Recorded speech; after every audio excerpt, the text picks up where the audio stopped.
जनसंख्या असंतुलन पर आरएसएस ने एक बार फिर से मुखरता दिखाई। प्रयागराज में संघ की कार्यकारिणी में जिन मुद्दों पर सबसे अधिक चिंतन मंथन हुआ वो था जनसंख्या विस्फोट, जनसंख्या असंतुलन और धर्मांतरण। जनसंख्या असंतुलन पर मोर्चाबंदी की बागडोर इस बार आरएसएस के सर कार्यवाह दत्तात्रेय होसबोले ने संभाली। दत्तात्रेय ने कहा कि जनसंख्या के असंतुलन से कई देशों का विभाजन तक हो चुका है। हमें इस खतरे को बिल्कुल भी नजरअंदाज नहीं करना चाहिए कि जनसंख्या में प्रमाण का भी संतुलन चाहिए। जनसंख्या का असंतुलन हुआ तो 50 साल पहले उसके गंभीर परिणामों को हमने भुगता। वो तारीख थी 5 अक्टूबर, शहर था नागपुर, दिन था विजयदशमी का, मौका था शस्त्र पूजा का। ठीक 14 दिन यानी 2 हफ्ते बाद संघ के पदाधिकारी नागपुर से 635 किलोमीटर दूर प्रयागराज में जुड़ते हैं और एक बार फिर जनसंख्या असंतुलन पर चिंता जाहिर की जाती है। तब संघ प्रमुख बोले थे। इस बार संघ के सर कार्यवाह दत्तात्रेय होसबोले बोलते हैं और साफ साफ कहते हैं, अगर आबादी का असंतुलन बढ़ता गया तो देश के टूटने का खतरा है। हम भुगते। जनसंख्या का असंतुलन हुआ तो 50 साल पहले उसके गंभीर परिणामों को हमने भुगता।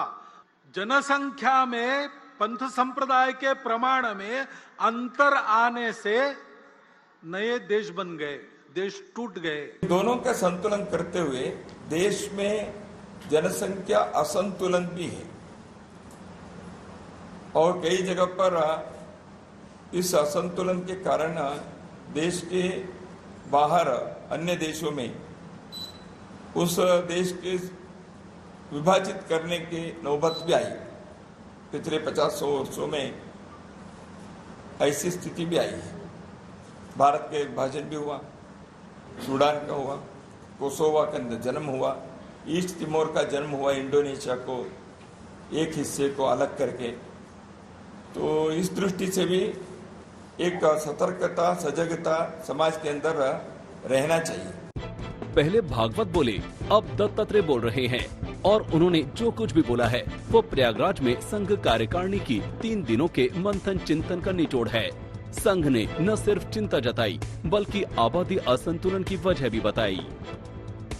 हिंदुओं का घटता प्रजनन दर, धर्मांतरण से हिंदुओं की घटती आबादी, सीमावर्ती इलाकों से घुसपैठ, ऐसी कई वजह है जिन्हें संघ गिनाता और सामने लाता रहा है।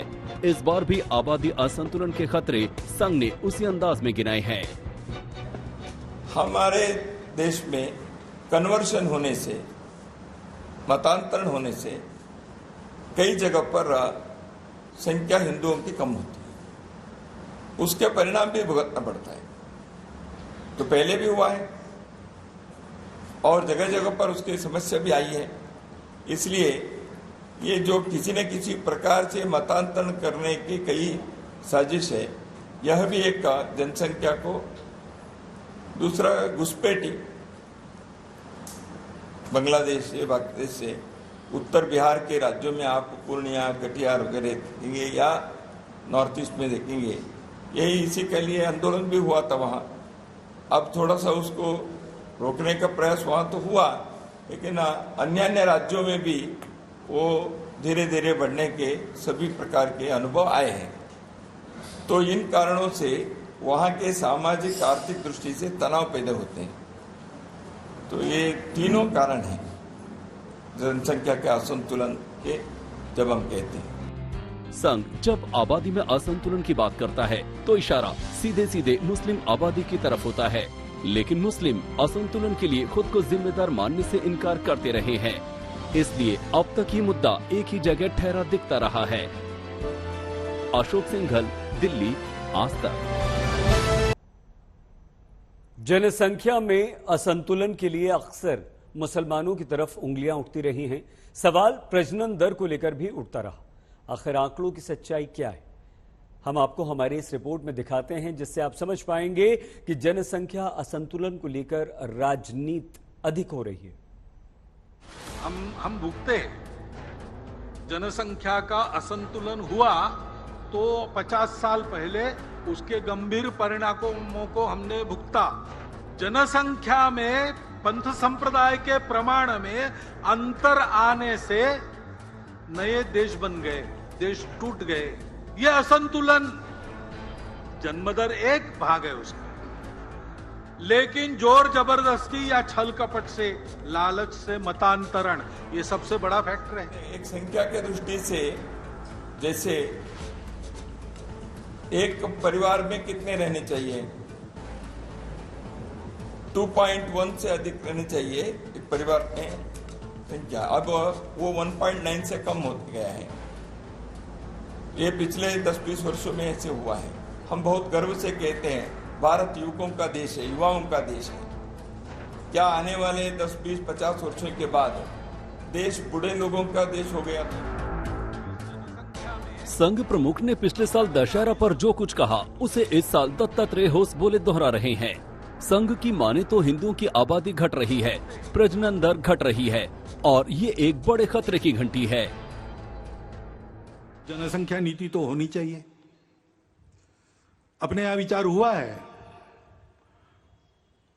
एक परिवार में 2.1 ऐसा कहा है ना, 2 बालक रहे, ऐसा विद्वानों ने मिलकर निश्चित किया, सरकार ने उसको स्वीकार किया, ये सब हुआ है। लेकिन हमको लगता है कि एक बार फिर विचार कर लेना चाहिए। एक 50 साल आगे तक का विचार करके एक नीति बनानी चाहिए और उस नीति को सब पर समान रूप से लागू करना चाहिए। देश में जनसंख्या असंतुलन भी है और कई जगह पर इस असंतुलन के कारण देश के बाहर अन्य देशों में उस देश के विभाजित करने की नौबत भी आई। पिछले 50-100 वर्षों में ऐसी स्थिति भी आई है। भारत के विभाजन भी हुआ, सूडान का हुआ, कोसोवा का जन्म हुआ, ईस्ट तिमोर का जन्म हुआ, इंडोनेशिया को एक हिस्से को अलग करके। कभी इशारों में तो कभी खुलकर ही सही, संघ, वीएचपी और बीजेपी की तरफ से उंगलियां मुसलमानों की तरफ उठती रही हैं। सवाल है कि आंकड़े क्या कहते हैं? आंकड़े कहते हैं कि प्रजनन दर हिंदू और मुसलमान दोनों की घट रही है।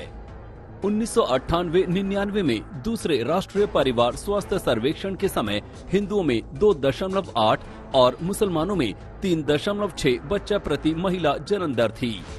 2005-06 में ये घटकर हिंदुओं में 2.59 और मुसलमानों में 3.4 रह गई थी। 2015-16 के परिवार स्वास्थ्य सर्वे में हिंदू महिला की प्रजनन दर 2.13 और मुस्लिम महिला में घटकर 2.61 रह गई। 2019-2021 के राष्ट्रीय परिवार स्वास्थ्य सर्वे में हिंदू महिला की प्रजनन दर 1.94 हो गई और मुस्लिम महिला की प्रजनन दर घटकर 2.36 हो गई। आंकड़ों की हकीकत यही है कि प्रजनन दर दोनों तरफ घट रही है और इन्हीं आंकड़ों के आधार पर ओवैसी जैसे नेता पलटकर संघ से पूछते रहे हैं कि आखिर आबादी असंतुलन का ठीकरा मुसलमानों पर ही क्यों फोड़ा जाता है। क्या कन्वर्जन से भारत को क्या ताल्लुक? मोहन भगवत साहब बताइए, मोहन भगवत साहब के क्या भारत का कोई रिलीजन है? भारत का कोई रिलीजन नहीं है। भारत सब रिलीजन को मानता ही है, भारत की खूबसूरती है।